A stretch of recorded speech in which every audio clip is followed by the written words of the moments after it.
ज़बान पर कंट्रोल करने के मुतालिक हदीस मुबारका है कि जो अपनी ज़बान की हिफाजत करेगा तो अल्लाह ताला उसके अय्यूब की पर्दापोशी फरमाएगा।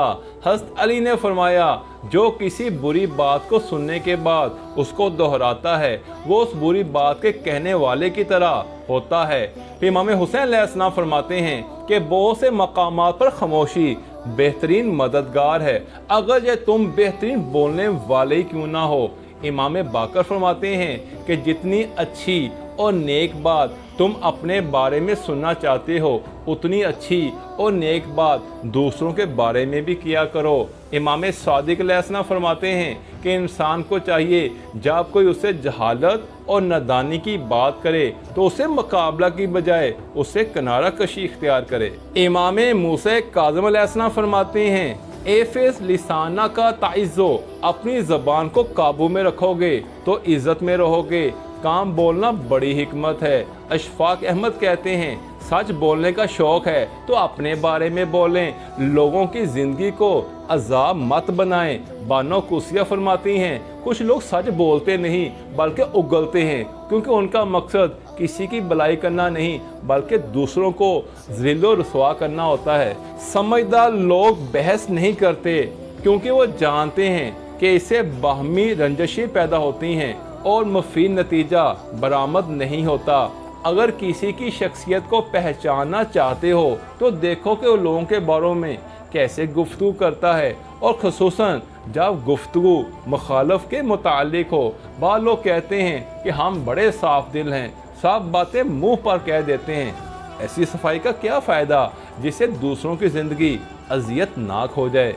कुरान ने जहल के लिए कालू सलामा कहा, क्योंकि जहल आपको गुस्सा दिलाकर और जहल बनाकर छोड़ता है। बेसुकूनी की एक वजह यह भी है कि इंसान अपनी परेशानियों का जिक्र उन लोगों से करता है जो कि अक्ल से खाली हैं। दर्द वही है जो छुपा लिया जाए, जो बता दिया जाए वो तमाशा बन जाता है।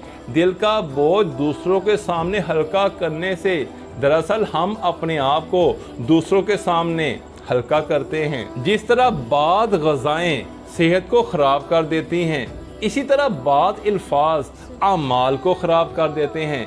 पुरस्कों ज़िंदगी और कामयाबी के लिए ज़रूरी है कि इंसान दूसरों से शिकवे शिकायत मत करे और नाराज़गी जल्दी ख़त्म करे। मक़ूला है कि मशीन को जंग लगे तो पुर्जे शोर करते हैं, और अगर अकल को जंग लगे तो ज़बान फजूल बोलने लग जाती है। किसी रिश्ता को कितनी भी मोहब्बत से बांधा जाए लेकिन ज़बान से इज्जत और लिहाज चला जाए तो मोहब्बत ख़त्म हो जाती है।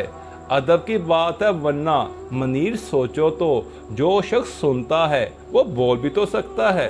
बाद सवालात डिप्रेशन की वजह बनते हैं। मसलन किसी बेरोज़गार से पूछना कि कब नौकरी शुरू कर रहे हो, या रिश्ते के इंतज़ार में बैठी लड़की से सवाल करना कि कहीं रिश्ता हुआ।